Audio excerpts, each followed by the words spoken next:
Hello viewers, welcome to my channel KGS technical institute. हम BEd second year का knowledge and curriculum book की unit first कर रहे हैं और हम चैप्टर 1 कर रहे हैं। हम चैप्टर 1 का फर्स्ट टॉपिक कर चुके हैं। आज हम सेकंड टॉपिक करेंगे। सेकंड टॉपिक क्या है? Methods of acquiring knowledge.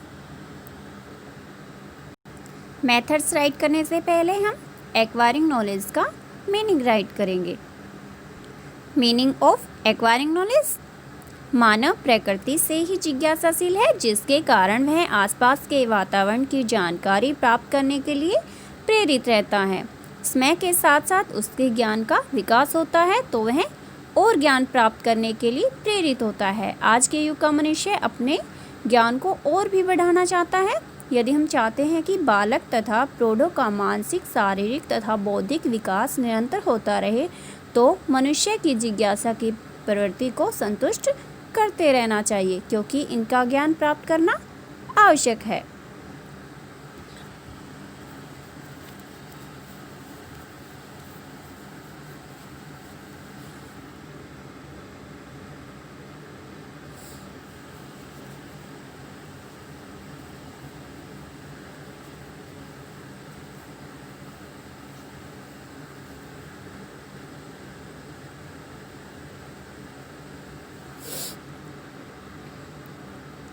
Students, समय के साथ साथ हमारी नॉलेज बढ़ती रहती है। जब हम बच्चे थे तो हमारी इतनी नॉलेज नहीं थी और जैसे जैसे हम बढ़ते गए हमारी नॉलेज भी बढ़ती गई। अब हम मेथड्स ऑफ एक्वायरिंग नॉलेज करेंगे। मेथड्स 2 टाइप के होते हैं: knowledge through sense and reasoning. Knowledge through sense में कौन कौन से मेथड होते हैं? Observation method, learning by doing, learning by experience, audio visual aids, ये नॉलेज थ्रू सेंस के मेथड्स हैं। एंड रीजनिंग के inductive method and deductive method, reasoning के 2 मेथड्स हैं। अब हम मेथड का फर्स्ट पार्ट करेंगे। नॉलेज थ्रू सेंस: इंद्रिया अनुभव ज्ञान के अंतर्गत ज्ञान प्राप्ति हेतु निम्नलिखित विधियों का प्रयोग किया जा सकता है। First, observation method. पहले हम ऑब्जर्वेशन मेथड करेंगे। ज्ञान में वृद्धि के लिए हमें प्रकृति के बाह्य रूपों का अवलोकन करना चाहिए। इससे हमें अनेक बातों का ज्ञान होता है। प्रारंभ के वर्षों में बालक को प्रकृति की गोद में रखकर शिक्षा देनी चाहिए। जहाँ अवलोकन होता है वहाँ निरीक्षण भी होता है। बालक अपने आसपास के वातावरण का निरीक्षण करता है। निरीक्षण के आधार पर अनुभव होता है और इन अनुभवों को हम अपने जीवन, समाज तथा देश के साथ जोड़ने का प्रयास करते हैं। अपने अनुभव के साथ साथ हम दूसरों के अनुभवों को सुनते हैं। जैसे जैसे हम दूसरों को अपना एक्सपीरियंस, हमारे पास जो एक्सपीरियंस होता है वो हम दूसरों को देते हैं, वैसे ही दूसरों का एक्सपीरियंस भी उनसे हम प्राप्त करते हैं। Next, learning by doing.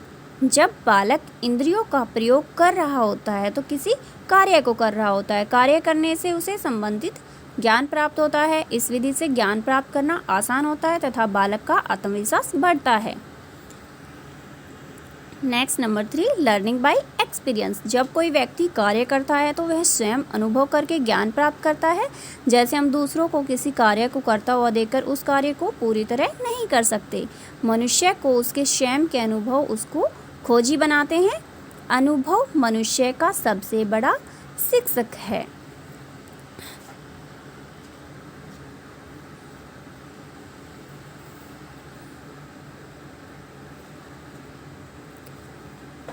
जितना एक्सपीरियंस हमें खुद कार्य करके होता है, खुद हम किसी काम को करते हैं, उससे हमारा जितना एक्सपीरियंस, जितना हमें सीखने को मिलता है, उतना हम दूसरे को देखकर नहीं सीख पाते हैं। नेक्स्ट टॉपिक है 4th point, audio visual aids. दृश्य श्रव्य सामग्री आज के युग की एक महत्वपूर्ण देन है।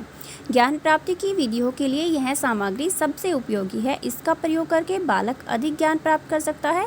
अधिक ज्ञान के साथ साथ इसे सही तरीके से प्राप्त किया जा सकता है। जो ऑडियो विजुअल एड्स होती है उनसे बच्चे बहुत ही जल्दी सीख पाते हैं। बच्चे जितना देखकर सीख पाते हैं, जितना प्रैक्टिकल देखते हैं, वो जल्दी सीखते हैं। सेकंड पॉइंट हमारा रीजनिंग।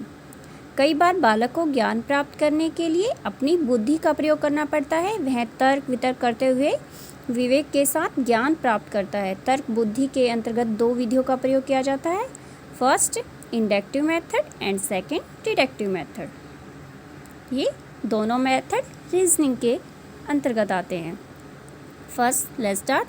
इस विधि में विशेष से सामान्य की ओर तथा स्थूल से सूक्ष्म की ओर सूत्र का पालन किया जाता है। इस विधि द्वारा बालकों का ध्यान अनेक विशेष उदाहरणों की ओर आकर्षित किया जाता है, जैसे एक कौवा देखा वह काला था, दूसरा कौवा देखा वह भी काला था और तीसरा कौवा देखा वह भी काला था। क्योंकि कौवे तो काले ही होते हैं, इस प्रकार हम यह कह सकते हैं कि सभी कौवे काले रंग के होते हैं। एंड सेकंड मेथड रीजनिंग का डिडक्टिव मेथड। यह विधि आगमन विधि के विपरीत है। जो अभी हमने इंडक्टिव मेथड किया है इसके विपरीत है। यह विधि आगमन विधि के बिल्कुल विपरीत है। इस विधि में सामान्य से विशेष या नियम के उदाहरण की ओर चलते हैं। इसमें नियम का तो पहले से ही पता होता है तथा उस नियम की सत्यता को परखा जाता है। जैसे गणित का नियम है कि एक त्रिभुज के तीनों कोणों का योग 2 समकोण होता है। इसकी पुष्टि किसी भी त्रिभुज के तीनों कोणों को मापकर की जा सकती है। यह कथन सत्य है, उचित है तथा हम इसे स्वीकार कर सकते हैं। ये थे आपके methods of acquiring knowledge. Last में आपको कंक्लूजन जरूर लिखना है। निष्कर्ष के रूप में कहा जा सकता है कि विभिन्न दार्शनिकों ने ज्ञान प्राप्त करने की अनेक विधियां बताई हैं, लेकिन ये सभी विधियां एक दूसरे से भिन्न या अलग हैं। इसके अलावा भी कुछ मेथड्स होते हैं, जैसे intuition method, authority method, concentration and meditation method, experimental method, problem solving method. अगर आप इन्हें भी करना चाहो, लिखना चाहो एग्जाम में तो कर सकते हो। Thank you for watching video. यदि आपको मेरा वीडियो पसंद आया हो तो लाइक सब्सक्राइब जरूर करें। Bye students.